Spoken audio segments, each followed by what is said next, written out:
សួស្តីចៅតោះស្ដាប់រឿងនិទានជាមួយតាហើយចុចជាវ Channel តាផងណាសួស្តីអ្នកទាំងអស់គ្នាសូមស្វាគមន៍មកកាន់ Channel ដំណៅនិមិត្តដែលជាកន្លែងចងក្រងរឿងខ្មោចអាចកំបាំងនិងរឿងរន្ធត់មុននឹងទៅស្ដាប់សូមជួយចុច Subscribe ឬ Like ដើម្បីជាកម្លាំងចិត្តក្នុងការធ្វើវីដេអូបន្តទៀតផងបាទ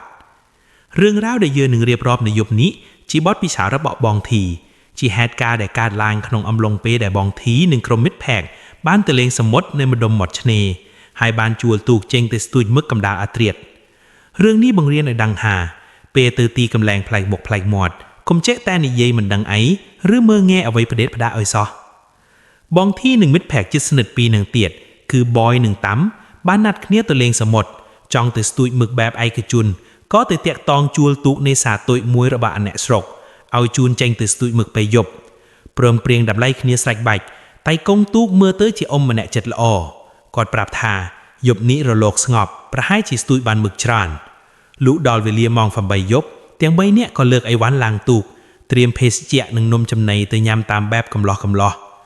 ដំបូងឡើយបរិយាកាសល្អខ្លាំងណាស់អង្គុយលើកទូកចេញពីច្រាំងទៅឆ្ងាយល្មមមើលត្រឡប់មកវិញឃើញពន្លឺភ្លើងពីអគារក្នុងក្រុងយ៉ាងស្អាតពួកគាត់ក៏ស្ទូចមឹកផឹកស្រាបៀរជជែកគ្នាម្ហូបតាមភាសាមិត្តភក្តិរហូតដល់វេលាម៉ោង 7 រំលងអាត្រៀតស្រាប់តែម៉ាស៊ីនទូកដែលលឺសូរខ្លាំងតាំងពីដើមមកក៏រលត់ងក់កណ្ដាលទីវាមិនមានសំឡេងផ្ទុះឬសំឡេងអ្វីបែកបាក់ទេគឺវាគ្រាន់តែស្ងាត់តែឈឹងដូចមានគេទៅដកដោតចេញភ្លាមធ្វើឲ្យភាពងងឹតជុំវិញខ្លួនមើលទៅគួរឲ្យខ្លាចឡើងមកភ្លាមតែកងទូកព្យាយាមទាញខ្សែបញ្ឆេះម៉ាស៊ីនជាច្រើនដងប៉ុន្តែវាមិនមានសញ្ញាថានឹងឆេះវិញឡើយគាត់ប្រាប់ថាសង្ស័យប៊ូស៊ីខូចឬក៏ជន់សាំងចាំបន្តិចក៏ជួសជុលពេលនេះបញ្ហានៅត្រង់ថារលកខ្យល់ចាប់ផ្ដើមខ្លាំងបន្តិចធ្វើឲ្យទូកអណ្ដែតតាមចរន្តទឹកទៅមុខរហូតគាត់ប្រាប់ថាប្អូននៅខាងមុខមានកោះមួយចាំយើងទៅចតច្រកខ្យល់ទីនោះសិនទៅចាំជួសជុលម៉ាស៊ីននៅទីនោះវាងាយស្រួលជាងបងធីសម្លឹងទៅខឿនភាពងងឹតក៏ឃើញស្រមោលខ្មៅនៃកោះតូចមួយនៅមិនឆ្ងាយតែកងប្រាប់ថាប្រហែលជាម្ដុំកោះផៃបូយនិងតាំក៏ឆ្លៀតឱកាសលោតចុះទៅយឺតដៃយឺតជើងលើឆ្នេរបរិយាកាសត្រជាក់ប្លែកទាំងដែលជានៅសមុទ្រពន្លឺភ្លើងពីទូកជែកទៅដល់ព្រៃមាត់ឆ្នេរដោយសារមានជាស្រវឹងបន្តិចបន្តួចបូយដែលជាមនុស្សក្លាហានជាងគេក្នុងក្រុមបានដើរនាំមុខចូលទៅជិតមាត់ព្រៃរួចស្រែកឡើងថាអាយ៉ាទីនេះស្ងាត់ម្ល៉េះវើយគួរឲ្យចង់មកអង្គុយផឹកស្រាណារួចវាក៏ដើរសម្ដៅទៅគល់ឈើធំមួយដើម្បីឈរបត់ជើងតូចប៉ុន្តែពេលបូយដើរចូលទៅជិតដើមឈើនោះស្រាប់តែគើបយ៉ាងស្ងាត់ជ្រងំបងធីនិងតាំក៏ប្រញាប់ដាវតាមទៅមើលអ្វីដែលពួកគេឃើញនៅគល់ឈើធំគឺខ្ទមអ្នកតាចាស់មួយ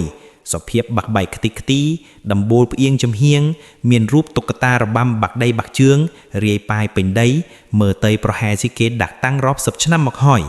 ឬក៏អាចជាខ្ទមដែលអណ្ដែតទឹកមកទៅលើកោះហើយមានគេរត់មកដាក់ទីនេះជំនួសឲ្យការសំពាក់ឬដាវចិនបូយបាយជាសើចហើយនិយាយឡើងសំឡេងខ្លាំងថាអាណាឈួតយកខ្ទមមកដាក់ចោលទីនេះវើយខ្មោចឯណាស្ម័គ្រមកនៅកោះរងានេះសង្ស័យខ្មោចដាត់បាយងាប់អស់ហើយដឹងនិយាយចប់វាក៏ធ្វើកាយវិការដូចជាចង់ខ្ជិះទឹកមាត់ចុះដីដោយភាពប្រហឺន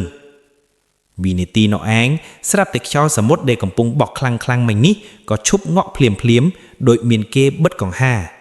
បរិយាកាសជុំវិញខ្លួនមានអារម្មណ៍ថាអ៊ូអាប់ឡើងភ្លាមតែកងទូកដែលកំពុងជួសជុលម៉ាស៊ីននៅកន្សែងទូកស្រែកសំឡេងខ្លាំងមកថាប្អូនកុំនិយាយបែបហ្នឹងវើយប្រញាប់ត្រឡប់មកទូកវិញភ្លាមសំឡេងគាត់ស្ដាប់ទៅហាក់ដូចជាតក់ស្លុតខ្លាំងណាស់ពេលនោះពួកគេចាប់ផ្ដើមមានអារម្មណ៍មិនសូវល្អក៏បបួលគ្នាដើរត្រឡប់ក្រោយប៉ុន្តែចង្វាក់ដែលបូយងាកក្រោយដើរចេញមកបងធីសង្កេតឃើញអ្វីមួយយ៉ាងនៅជ្រុងងងឹតក្រោយខ្ទមអ្នកតានោះវាដូចជាមានស្រមោលនរណាម្នាក់ឈរស្ងៀមនៅក្រោយដើមឈើធំប៉ុន្តែអ្វីដែលគួរឲ្យភ័យខ្លាចគឺស្រមោលនោះខ្ពស់ខុសពីធម្មតាខ្ពស់រហូតដល់ក្បាលជិតដល់មែកឈើខាងលើរួចក៏សន្សឹមអោនខ្លួនចុះមកសម្លឹងតាមក្រោយបូយដែលកំពុងដើរចេញមកបន្ទាត់ពីបង្ធីឃើញស្រមោលខ្មៅរាងខ្ពស់ធំនោះគាត់ក៏ប្រញាប់ញីភ្នែកខ្លួនឯងភ្លាមអ្វីដែលឃើញនៅសល់តែភាពងងឹតនឹងដើមឈើធំដែលឈរស្ងៀមប៉ុន្តែអារម្មណ៍ព្រឺរោមវាមិនបាត់ទៅឡើយវាដូចជាមានខ្សែភ្នែកតាមសម្លឹងមកពីទីនោះរហូត គាត់ប្រញាប់ត្រឡប់ឡើងទូកភ្លាមដោយមិនតន់ប្រាប់មិត្តភក្តិថាឃើញអ្វីព្រោះខ្លាយពួកគេភ័យស្លន់ស្លោគ្រាន់តែមកដល់ទូកតែកងទូកក៏ប្រញាប់ដាក់ឧបករណ៍ចុះរួចដើរសម្ដៅមករកបួយភ្លាមមុខគាត់ស្រពោនខ្លាំងបួយធ្វើមុខធុនរួចឆ្លើយតបទៅវិញបែបមនោមិនជឿថាអូយលងគ្រាន់តែខ្ទុំឈើពុកខ្ញុំគ្រាន់តែរអ៊ូថាវាស្ងាត់នឹងឃើញមានអីផងតែកងទូកលឺបែបនោះក៏លើកដៃសំពាក់លើក្បាលមាត់រងៅដូចជាសុំខ្មាទោសអ្វីម្យ៉ាងរួចគាត់ងាកមកប្រាប់ពួកបងធីថាប្រញាប់ឡាមទូកចាំអ៊ំសាកបញ្ឆែកម៉ាស៊ីនម្ដងទៀតបើមិនឆែកទេពួកឯងត្រៀមខ្លួនដេកចាំយាមកក់នេះទៅចង្វាក់នោះបរិយាកាសលើទូកស្ងាត់ជ្រងំខុសធម្មតាពីដំបងដែលធ្លាប់ជជែកគ្នាអ៊ូអឥឡូវគ្មាននរណាម្នាក់ហ៊ាននិយាយអ្វីឡើយបងធីនឹងតាមអង្គុយសម្លឹងមុខគ្នាភ័យចំណែកបួយអង្គុយកងអន្ទាក់ខ្លាធ្វើមិនដឹងមិនលឺនៅខាងក្បាលទូកតៃកងព្យាយាមទាញខ្សែបញ្ឆេះជាច្រើនដងសំឡេងម៉ាស៊ីនលឺសូរឆែកប៉ុន្តែនៅតែមិនឆេះកន្លងផុតដីប្រហែល10នាទីក្នុងអំឡុងពេលដែលសំឡេងម៉ាស៊ីនស្ងាត់ទៅបងធីក៏លឺសំឡេងប្លែកចេញពីចំហៀងទូកវាជាសំឡេងដូចមនុស្សដើរជាន់ខ្សាច់ជប់លឺចេញពីខាងឆ្នេរខ្សាច់ទាំងដែលពួកគេអង្គុយលើទូកហើយមើលទៅឆ្នេរដែលភ្លឺដោយពន្លឺព្រះច័ន្ទក៏មិនឃើញមាននរណាម្នាក់នៅទីនោះសោះសំឡេងនោះដើរចូលមកជិតទូកទៅរហូតដល់មកឈប់នៅក្បែរទូកត្រង់កន្លែងដែលបួយអង្គុយរួចទូកតូចរបស់ពួកគេក៏រេផ្អៀងមកខាងដោយមាននរណាម្នាក់លោតឡើងមកលើទូកបងធីភ្ញាក់ខ្លួនព្រឺតប្រញាប់ងាកមើលជុំវិញប៉ុន្តែឃើញតែមិត្តភ័ក្តិនិងតៃកងទូកនៅគ្រុតគ្នាគ្មានអ្នកដទៃឡើយប៉ុន្តែអ្វីដែលធ្វើឲ្យបងធីបេះដូងធ្លាក់ដល់ចុងជើងគឺពេលដែលទូកផ្អៀងបួយដែលអង្គុយនៅក្បាលទូកស្រាប់តែធ្វើកាយវិការភ្ញាក់ផ្អើលដូចភ័យនឹងអ្វីម្យ៉ាងរួចយកដៃអង្អែលកញ្ជឹងខ្លួនឯងវារអ៊ូតិចថាអូយស្អីគេវើយត្រជាក់ខ្លាំងណាស់រួចវាងាកមកសួរបងធីថាអាធីហែងយកទឹកមកស្រក់ដាក់កអញមែនទេបងធីអង្គុយនៅម្ខាងទៀតតែទៅធ្វើការយ៉ាងម៉េចបួយធ្វើមុខឆ្ងល់រួចយកដៃស្ទាបមករកមើលនៅកអាវខាងក្រោយស្រាប់តែអាវយឺតត្រង់កខាងក្រោយរបស់វាសាមជោកតែម្ដងប៉ុន្តែវាមិនមែនជាទឹកសមុទ្រថ្លាទេព្រោះពេលបួយយកដៃមកមើលវាជាទឹកស្អិតពណ៌សវិលហើយអ្វីដែលសំខាន់គឺវាមានក្លិនស្អុយរលួយលាយឡំជាមួយក្លិនធូបចាស់ភាយចេញពីខ្លួនបួយទាំងដែលវាមិនតន់ចុកលេងទឹកសូបីតែបន្តិចបន្ទាប់ពីបួយជួបស្នាមទឹកអាចកំបាំងនៅកអាវបរិយាកាសលើទូកកាន់តែអាក្រក់ទៅតែកងទូកឃើញស្ថានភាពមិនស្រួលក៏សម្រេចចិត្តដុតធូបមួយសរសៃដែលគាត់ដាក់តាមទូករួចយកទៅដោតនៅក្បាលទូកគាត់លើកដៃប្រណម្យនិយាយសំឡេងច្បាស់ថាកូនចៅវាមិនដឹងអីគង់ប្រកាន់តោអូវដំណើរអីសូមឲ្យធ្វើដំណើរបានសុខសាន្តចោះចាំទៅដល់ច្រាននឹងធ្វើបុណ្យឧទ្ទិសកុសលឲ្យជឿទេថាលុះគាត់ដោតធូបរួចភ្លាមគាត់ដើរទៅទាញខ្សែបញ្ឆេះម៉ាស៊ីនតែម្ដងគត់ម៉ាស៊ីនដែលរឹងរូសរាប់ម៉ោងស្រាប់តែឆេះក្រហឹមឡើងភ្លាមពេលម៉ាស៊ីនឆេះតែកងទូកមិនបង្អង់យូរឡើយគាត់បន្ថែមហ្គាសចេញទៅភ្លាមដោយមិនងាកក្រោយមើលឡើយបងធីដកដង្ហោធំធូរទ្រូងប៉ុន្តែពេលជិះចេញមកបានមួយសន្ទុះចាប់ផ្ដើមសង្កេតឃើញភាពខុសប្រក្រតីរបស់បុយធម្មតាបុយជាមនុស្សសម្លេងខ្លាំងប៉ុន្តែពេលត្រឡប់ទៅវិញវាក៏អង្គុយស្ងៀមថ្មឹងនៅកន្លែងដដែលមិនព្រមកម្រើកទៅណាវានាំអបជង្គង់ញ័រតត្រាតដោយមនុស្សរងាខ្លាំងទាំងដែលអាកាសធាតុក្តៅស្អស្អាតបងធីឃើញខុសប្លែកក៏ស្រែកសួរប្រជែងនឹងសម្លេងម៉ាស៊ីនថាអាបុយឯងកាត់អីហ្នឹងបុយសន្សឹមងើបមុខមកមើលពន្លឺភ្លើងពីអំពូលនីអុងលើទូកជះឲ្យឃើញមុខរបស់វាស្លេកស្លាំងគ្មានឈាមបបោម៉ាត់ញ័រទៅត្រាតរួចវាឆ្លើយតបមកវិញសំឡេងស្អកថាអាធី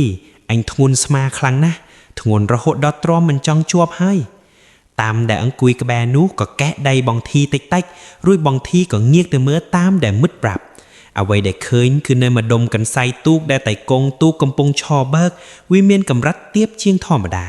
គឺទូកនេះជាទូកកន្ទុយវែងខ្នាតកណ្ដាលធម្មតាអង្គុយ4នាក់រួមទាំងតៃកងវាគួរតែអណ្ដាតល្អជាងនេះប៉ុន្តែនេះកន្សៃទូកវាលិចចុះទៅជិតដល់មាត់ទឹកដូចមានទម្ងន់មហាសាវសង្កត់ពីលើទាំងដែលទីនោះមានតែតៃកងឈរម្នាក់ឯងច ចង្វាក់នោះឯងបងធីមើលកាត់ស្មាតែកងទូកទៅកាន់សមុទ្រខាងក្រោយក្នុងភាពងងឹតកណ្ដាលរលកទឹកដែលកើតពីស្លាបเจาะទូកបងធីឃើញដូចមានអ្វីម្យ៉ាងតោងនៅក្បែរទូកផ្នែកខាងក្រោយបំផុតលក្ខណៈវាដូចជាដៃមនុស្សដៃពណ៌ខ្មៅស្រអាប់ខ្នាតធំពីរខាងតោងជាប់នៅកែមទូកយ៉ាងណែនហើយព្យាយាមទាញខ្លួនឯងឡើងមកបងធីភ័យរហូតជិតបាត់បង់ស្មារតីរៀបនឹងស្រែកប្រាប់តែកងទូកប៉ុន្តែស្រាប់តែកងទូកងាកមកមើលពួកគេដោយខ្សែភ្នែកដែលតក់ស្លុតបំផុតរួចគាត់ស្រែកប្រជែងសំឡេងម៉ាស៊ីនថាពួកឯងកុំងាកទៅមើលខាងក្រោយឲ្យសោះអង្គុយឲ្យស្ងៀមហាមសួរហាមស្រែកជាដាច់ខាតគាត់បញ្ជាស្រេចក៏ងាកទៅប្រឹងបើកទូកបន្តដៃគាត់ញ័ររហូតឃើញច្បាស់ថាគាត់ក៏ខ្លាចរហូតគ្រប់គ្រងស្មារតីជិតមិនចង់ជាប់ដែរនៅខណៈដែលគ្រប់គ្នាអង្គុយឡើងរឹងខ្លួនបុយដែលអង្គុយស្ងៀមរហូតមកក៏ចាប់ផ្ដើមរអ៊ូទំនៀមអ្វីម្យ៉ាងចេញមកដំបងឡាយបងធីស្មានថាវាសូត្រធរប៉ុន្តែពេលស្ដាប់ឲ្យច្បាស់វាមិនមែនជាបទសូត្រធរទេប៉ុន្តែវាជាការនិយាយដដែលនៅប្រយោគថាមឹងគង់តាមអញមិនបានតាំងចិត្តអញមិនបានតាំងចិត្តសំឡេងវាមើលទៅដូចមនុស្សកំពុងយំប៉ុន្តែផ្ទៃមុខរបស់វាបែរជាញញឹមស្ងួតជាស្នាមញញឹមដែលមើលទៅមិនមែនជាបុយម្នាក់ដើមឡើយស្ថានភាពលើទូកពេលនោះតានតឹងបំផុតទូកបើកកាត់ភាពងងឹតកណ្ដាលសមុទ្រដោយគ្មាននរណាហ៊ាននិយាយជាមួយគ្នាទៀតឡើយបុយនៅតែអង្គុយរអូប្រយោគដដែលសាយក្នុងបំពង់កតិចស្ដាប់ហើយព្រឺរោមពេញខ្លួនបងធីព្យាយាមប្រមូលស្មារតីងាកទៅមើលតាមម្នាក់នោះអង្គុយថ្មិចភ្នែកសូត្រធរខុសត្រូវទៅហើយបន្តិចក្រោយមកបុយចាប់ផ្ដើមមានអាការៈប្លែកបន្ថែមទៀតគឺវាចាប់ផ្ដើមយកដៃរលាស់តាមខ្លួនដោយព្យាយាមដោះអ្វីម្យ៉ាងចេញពីខ្នងខ្លួនឯងវាស្រែកលោឡាឡាមថាអូយឈឺរួចវាក៏ដោះអាវយឺតរបស់ខ្លួនក្រវែងចោលលើបាតទូកវិញ្ញាទីនោះពន្លឺភ្លើងលើទូកជែកឲ្យឃើញរូបភាពដែលធ្វើឲ្យបងធីនឹងតាំស្ទុះថយក្រោយទាំងភ័យខ្លាចព្រោះនៅលើផ្ទៃខ្នងរបស់បុយវាមានស្នាមជាំក្រហមជាផ្ទាំងធំរាងដូចជាស្នាមដានជើងមនុស្សខ្នាតធំពេញខ្នងតែម្ដងស្នាមនោះក្រហមងាំងដូចទៅតែត្រូវគេជន់សង្កត់យ៉ាងខ្លាំងហើយអ្វីដែលគួរឲ្យខ្លាចជាងនេះគឺតាមស្នាមក្រហមនោះមានគ្រាប់ខ្សាច់ពណ៌សជាប់ពេញទាំងអស់ទាំងដែលខ្លួនរបស់បុយស្ងួតជីបងធីសម្រេចចិត្តចូលទៅមើលមិត្តភ័ក្តិប៉ុន្តែមិនទាន់ដល់ខ្លួនផងស្រាប់តែម៉ាស៊ីនទូកដែលកំពុងរត់លឿនមិញនេះក៏រលត់ងក់ម្ដងទៀតលើកនេះទូកកន្ត្រាក់យ៉ាងខ្លាំងរហូតគ្រប់គ្នាជិតផ្ងាការុយភាពស្ងាត់ជ្រងំចូលមកគ្របដណ្ដប់ភ្លាមនៅសល់តែសំឡេងរលកបោកក្បែរទូកតិចតែកងទូកឧទានថាងាប់ហើយគាត់ព្យាយាមកន្ត្រាក់ខ្សែបញ្ឆេងយ៉ាងខ្លាំងក្លាប៉ុន្តែលើកនេះម៉ាស៊ីននៅស្ងៀមឈឹងគ្មានសំឡេងឆ្លើយតបសូម្បីតែបន្តិចទូកចាប់ផ្ដើមវិលវល់កណ្ដាលសមុទ្รงងឹតសម្លឹងមិនឃើញច្រាំងបតាយាទៀតឡើយហើយក្នុងភាពស្ងាត់នោះឯងសំឡេងដែលគ្រប់គ្នាមិនចង់ឮបំផុតក៏លាន់ឡើងវាមិនបានឮចេញពីសមុទ្រមិនបានឮចេញពីកន្សែងទូកប៉ុន្តែវាឮចេញពីដំបូលទូកនេសាទតូចនេះមានដំបូលតង់សម្រាប់បាំងថ្ងៃនៅខាងលើសំឡេងឮសូផាប់ដូចមានរបស់ធ្ងន់ធ្លាក់ពីលើមេឃមកលើដំបូលទូកយ៉ាងខ្លាំងរហូតដល់ក្រងដែកដំបូលស្រុតចុះមកតាមដោយសំឡេងគ្រឺតដូចមនុស្សកំពុងអូសខ្លួនទៅមកនៅលើដំបូលតាំងពីលើក្បាលពួកគេនេះឯងសំឡេងនោះវាធ្វើចលនាយឺតពីកន្សែងទូកអូសកាត់ក្បាលតៃកងទូកកាត់ក្បាលតាំហើយមកឈប់ស្ងៀមនៅត្រង់ទីតាំងលើក្បាលរបស់បុយល្មមព្រមជាមួយគ្នានោះតង់ដំបូលត្រង់នោះក៏សន្សឹមស្រុតចុះមកជារូបរាងផ្ទៃមុខមនុស្សខ្នាតធំដែលកំពុងសង្កត់មុខចុះមកសម្លឹងតាមរយៈតង់ដាក់មុខបុយវិនាទីដែលដំបូលទូកស្រុតចុះមកជារូបមុខមនុស្សបងធីប្រាប់ថាស្មារតីចិត្តរបេះអស់ទៅហើយរូបភាពនៅចំពោះមុខវាច្បាស់ខ្លាំងណាស់ទាំងច្រមុះទាំងរណ្ដៅភ្នែកដែលជ្រៅចុះមកដូចមានមនុស្សខ្លួនយ៉ាក់យកមុខមកផ្អឹបពីខាងលើរួចសង្កត់ទម្ងន់ចុះមកលើបុយដែលអង្គុយខ្លួនឡើងរឹងនៅខាងក្រោមបុយស្រែកហែកមាត់ពេញទូកព្យាយាមរើបំរាស់រត់คลิกប៉ុន្តែដូចជាជើងឈានមិនរួចស្រែកថាចេញទៅក៏មកពាក់ព័ន្ធនឹងអាំងព្រមជាមួយដៃបោកទៅលើអាកាសទូកតូចក៏ឃ្លីងឃ្លោងយ៉ាងខ្លាំងរហូតទឹកសមុទ្រចាប់ផ្ដើមបោកចូលក្នុងទូកបងធីនឹងតាំព្យាយាមចូលទៅទាញមិត្តចេញមកប៉ុន្តែទូកវាផ្អៀងទៅមករហូតរក្សាលំនឹងខ្លួនឯងសឹងមិនជាប់ចង្វាក់នោះតែកងទូកសម្រេចចិត្តចាប់កំបិតវែងដែលគាត់ទុកសម្រាប់កាត់ខ្សែគាត់រងាក់មាត់សូត្រមុនអ្វីម្យ៉ាងរួចគាត់ក៏ស្ទុះមកក្បាលទូកគាត់មិនបានយកកំបិតទៅចាស់ដំបូលទេ ប៉ុន្តែគាត់ប្រើដងកំបិតបុកបញ្ច្រាស់ឡើងទៅលើត្រង់ស្នាមដែលជារូបមុខមនុស្សនោះយ៉ាងខ្លាំងរួចស្រែកអស់សំឡេងថាចេញទៅអញប្រាប់ឲ្យចេញទៅជឿទេថាភ្លាមដែលដងកំបិតបុកត្រូវតង់ដំបូលវាមានសំឡេងស្រែកឈឺចាប់លាន់លឺតាមខ្យល់មិនមែនជាសំឡេងមនុស្សពិតប្រាកដទេវាដូចជាសំឡេងសត្វធំនៃរោងរបួសហើយទម្ងន់ដែលសង្កត់លើទូកក៏បាត់ឈឹងភ្លាមទូកក៏រលត់ត្រឡប់មកអណ្ដែតធម្មតាវិញរហូតគ្រប់គ្នាដួលផ្ងាជើងប៉ុន្តែហេតុការណ៍វាមិនទាន់ចប់ឡើយព្រោះពេលទូកត្រឡប់មកមានលំនឹងវិញបងធីប្រញាប់ងាកទៅមើលបូយស្រាប់តែកន្លែងអង្គុយនោះទំនេរចោលបូយបានបាត់ខ្លួនទៅហើយបងធីបេះដូងធ្លាក់ដល់ចុងជើងប្រញាប់មើលជុំវិញក៏ឃើញពពួកទឹកខ្ជោនៅចំហៀងទូកមិត្តភ័ក្តិរបស់គាត់បានធ្លាក់ជក់ទៅក្នុងសមុទ្រក្នុងពេលដែលទូកឃ្លៀងខ្លោងមិញនេះអ្វីដែលគួរឲ្យខ្លាចគឺសមុទ្រពេលយប់វាងងឹតសូញសូងមើលមិនឃើញអ្វីទាំងអស់ក្រៅពីពណ៌ខ្មៅងងឹតនៃទឹកសមុទ្របងធីនឹងតាមប្រញាប់ចាប់ពិលបញ្ចាំងចេញទៅក្នុងទឹកស្រែកហៅឈ្មោះមិត្តប្រជែងនឹងសំឡេងរលកប៉ុន្តែអ្វីដែលពន្លឺពិលបញ្ចាំងទៅចំធ្វើឲ្យបងធីរហូតដល់អស់កម្លាំងជើងគឺពន្លឺពិលទៅប៉ះនឹងផ្ទៃទឹកដែលកំពុងមានចលនាឃ្លាតពីតួទូកប្រហែល 5-6 ម៉ែត្របងធីឃើញក្បាលរបស់បូយអណ្ដែតឡើងមកលើទឹកប៉ុន្តែវាមិនបានហែលចូលរកទូកទេបូយអណ្ដែតនៅស្ងៀមបែរខ្នងឲ្យទូករួចក៏សន្សឹមអណ្ដែតឆ្ងាយទៅដោយត្រីចរន្តទឹកគួចយកទៅទាំងដែលពេលនោះទឹកស្ងប់ខ្លាំងណាស់តាមប្រញាប់ស្រីហៅអាបូយត្រឡប់មកខាងនេះវិញលឿនឡើងប៉ុន្តែបូយមិនមានសញ្ញាថានឹងលឺឡើយវានៅតែអណ្ដែតបែរខ្នងស្ងៀមទៅមុខរហូតតែកងទូកឃើញស្ថានភាពមិនល្អគាត់ប្រញាប់រត់ទៅកន្សែងទូកព្យាយាមបញ្ឆេះម៉ាស៊ីនភ្លាមដើម្បីបើកទូកទៅជិតក្នុងចម្ងាយដែលល្មមនឹងឆ្អូងដៃចាប់បានគាត់បញ្ឆេះម៉ាស៊ីនម្ដងទៀតដើម្បីមើលថានឹងទាញឡើងមកវិញយ៉ាងដូចម្ដេចរូបភាពដែលឃើញគឺបូយមុខស្លេកស្លាំងភ្នែកសរលៀនសម្លឹងទៅក្នុងភាពទទេស្អាតមាត់ហាមិនចង់ដកដង្ហើមប៉ុន្តែអ្វីដែលរន្ធត់បំផុតគឺនៅក្រោមផ្ទៃទឹកដែលស្ងប់ស្ងាត់នោះពន្លឺពេលបញ្ចាំងទៅឃើញផ្នែកខាងក្រោមរបស់បូយវាមានដៃពណ៌ខ្មៅខ្នាតធំរាងដូចដៃដែលធ្លាប់តងកន្សែងទូកមិញនេះឥឡូវវាកំពុងក្តាប់កាជើងខាងឆ្វេងរបស់បូយឲ្យណែនរួចសន្សឹមទាញមិត្តរបស់គាត់ឲ្យលិចចុះទៅក្នុងទឹករាងកាយរបស់បូយអណ្ដែតត្រេតត្រត់ដោយកូនកណ្ដោស្ទួយត្រីដែលកំពុងត្រូវត្រីទាញបងធីស្រែកប្រាប់តែកងទូកថាឡុងមានគេទាញជើងវាជួយផងតែកងទូកស្រែកតបមកវិញថាកងទៅមឿនវាទាញវាឡើងមកប្រញាប់ទាញវាឡើងមកឥឡូវនេះបងធីនឹងតាមមិនមកអងយូឡៃប្រញាប់ស្ទុកទៅមាត់ទូកចាប់ដៃបូយម្នាក់ម្ខាង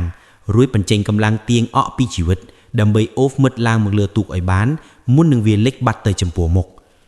វិនិតិដែលចាប់ដៃបូយបងធីប្រាប់ថាអារម្មណ៍វាមិនមែនដូចទាញមនុស្សខ្លួនស្គមទម្ងន់ត្រឹម60គីឡូទេប៉ុន្តែវាធ្ងន់អូសទាញដោយកំពុងទាញបាវខ្សាច់សើមទឹកទម្ងន់រាប់រយគីឡូ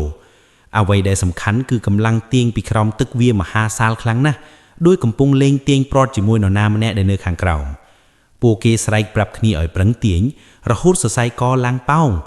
តែកងទូកក៏ទុកចង្កូតទូកស្ទុះមកជួយទាញអាវបួយបន្ថែម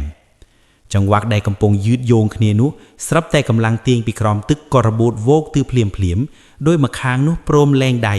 ធ្វើឲ្យរាងកាយរបស់បូយហក់មុខនឹងគិតនឹងបាតទូកសំលេងដូចភឹបពួកគេដេកហត់ដង្ហក់ដោយភាពនឿយហត់ប៉ុន្តែពេលមើលទៅបូយមិត្តភក្តិម្នាក់នោះនៅដេកស្ងៀមថ្មឹងភ្នែកនៅតែបើករូបរាងមិននិយាយស្ដីបងធីប្រញាប់ចូលទៅអង្រួនខ្លួនហាអាបូយហាញ់ទៅមិនឃើញរំពេកនោះឯង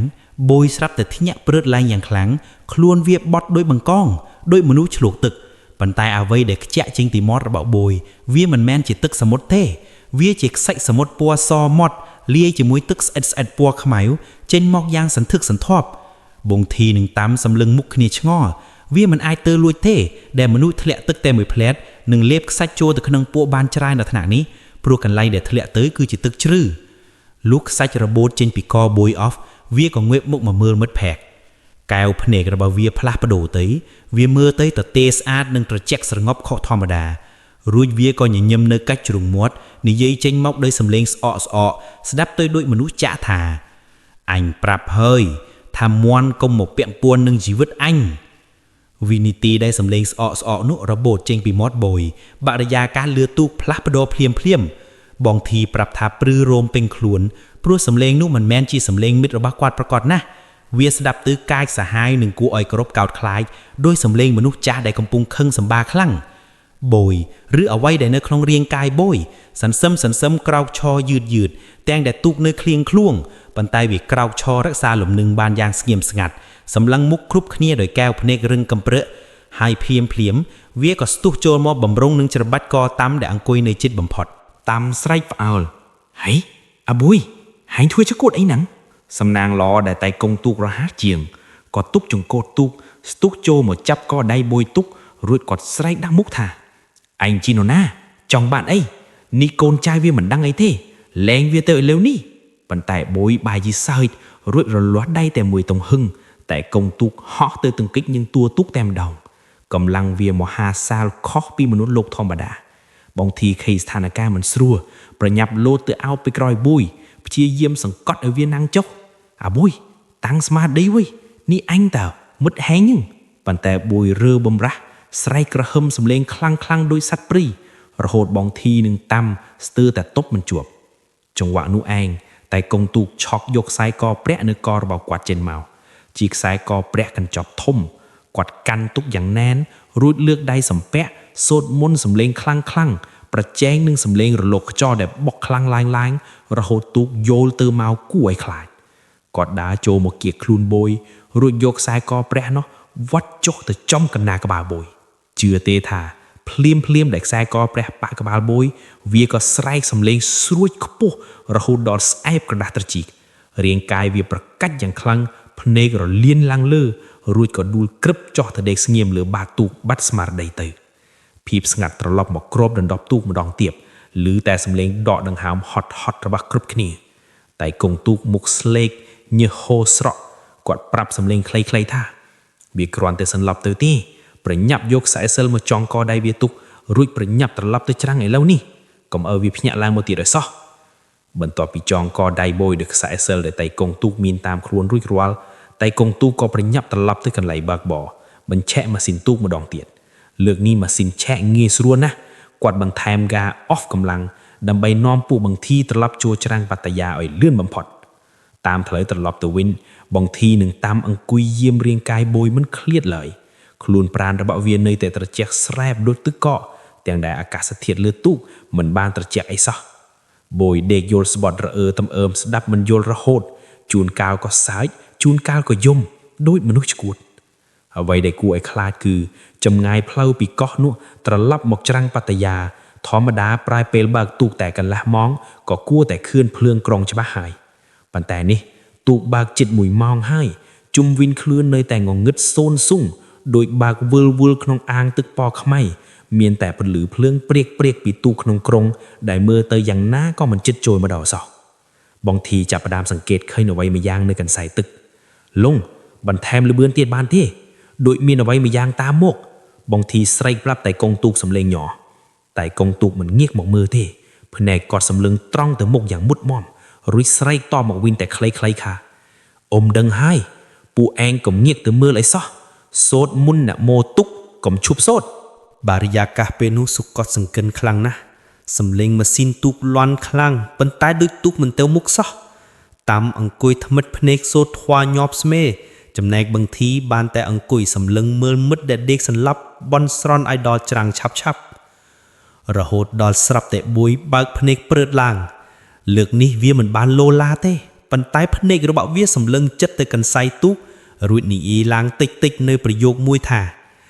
គេមិនព្រមឲ្យអញទៅទេចប់សំឡេងនិយាយរបស់ប៊ុយភ្លើងពីច្រាំងបត្តយាក៏ភ្លឺចេះឡើងភ្លាមដូចជារបូតចេញពីវិមាត្រអ្វីមួយយ៉ាងទូកបើកចូលទៅដល់តំបន់ទឹករាក់យ៉ាងរហ័សលុះដល់កំពង់ផែនៅណាឃ្លឿគ្រប់គ្នាស្ទើរតែលោតរត់ឡើងច្រាំងយកប្រជជនរៀងខ្លួនតែកងទូកប្រញាប់ជួយគ្រាប៊ុយដែលអស់កម្លាំងល្វើយចុះពីទូករួចប្រាប់ឲ្យបង្ធីប្រញាប់នាំមិត្តទៅមន្ទីរពេទ្យភ្លាមយប់នោះប៊ុយត្រូវបានបញ្ជូនចូលមន្ទីរពេទ្យបន្ទាន់គ្រូពេទ្យពិនិត្យឃើញថារាងកាយខ្វះទឹកធ្ងន់ធ្ងរហើយអ្វីដែលគួរឲ្យភ្ញាក់ផ្អើលគឺលទ្ធផល X-ray ក្នុងក្រពះ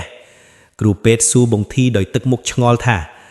តើមិត្តភក្តិអ្នកទៅញ៉ាំអីមកនៅក្នុងក្រពះអាហារមានខ្សាច់ច្រើនណាស់ដូចទៅញ៉ាំខ្សាច់មកអស់រាប់គីឡូអញ្ចឹងត្រូវលាងពោះបន្ទាន់ បងធីលឺហើយព្រឺរោមខ្ញាក់នឹកឃើញដល់ពេលដែលមិត្តខ្ចាក់ខ្សាច់ចេញមកលើទូកបន្ទាប់ពីលាងពោះនិងសម្រាកព្យាបាលបាន3ថ្ងៃប៊ួយចាប់ផ្ដើមធូរស្រាលប៉ុន្តែអ្វីដែលផ្លាស់ប្ដូរគឺនៅលើខ្នងរបស់ប៊ួយស្នាមជួមក្រហមរូបប្រអប់ជើងមនុស្សជាន់នោះវាបានคล้ายជាប្រជ្រុយខ្មៅជាប់ខ្លួនរហូតមកដល់សពថ្ងៃហើយតាំងពីថ្ងៃនោះមកប៊ួយបានคล้ายជាមនុស្សខ្លាចសមុទ្របំផុតមិនហ៊ានជិះទូកឬសូម្បីតែដើរចុះឆ្នេរខ្សាច់ពេលយប់ឡើយចំណែកតៃគង់ទូកគាត់រៀបរាប់ប្រាប់តាមក្រោយថាកោះនោះពីមុនធ្លាប់ជាកន្លែងដាក់សពពួកកម្មករចំណាក់ស្រុកដែលស្លាប់ក្នុងសមុទ្រឬពួកសត្វគ្មានសាច់ញាតិដែលអណ្ដែតទឹកមកគេនឹងយកមកកប់ឬចោលទុកទីនោះខ្ទមអ្នកតានោះគេដាក់ដើម្បីសង្កត់វិញ្ញាណមិនឲ្យចេញមកក្រៅការដែលប៊ួយទៅនិយាយមើលងាយថែមទាំងបំពងខ្ជាក់ទឹកមាត់ដាក់ទីនោះទៀតវាដូចជាការទៅបញ្ឆេះកំហឹងម្ចាស់ទឹកដីនិងវិញ្ញាណអនាថាទីនោះដោយត្រង់រឿងនេះក៏បញ្ចប់ត្រង់ថាប៊ួយត្រូវទៅធ្វើបុណ្យកញ្ចប់ធំសមាទានសិលដោះស្រាយគ្រក់ចង្រៃអស់បន្ទីថ្មីទើបអាចត្រឡប់មកប្រើជីវិតធម្មតាវិញបានប៉ុន្តែនេះហើយគឺជាមេរៀនរំលឹកចិត្តមិនថាពួកយើងទៅលេងកន្លែងណាសបាយកម្រិតណាកុំចាក់តែនិយាយមិនដឹងអីហើយកុំមើលងាយក្នុងអ្វីដែលយើងមើលមិនឃើញព្រោះយើងមិនដឹងឡើយថានៅក្នុងភាពងងឹតនោះមានអ្វីកំពុងសម្លឹងមើលយើងខ្លះអរគុណសម្រាប់ការស្ដាប់រហូតដល់ចប់បើចូលចិត្តរឿងរន្ធត់បែបនេះកុំភ្លេចចុច like share និង subscribe channel របស់យើងផងដើម្បីកុំឲ្យរំលងរាល់យប់រន្ធត់មុនចូលគេងរួចជួបគ្នាក្នុងរឿងបន្ទាប់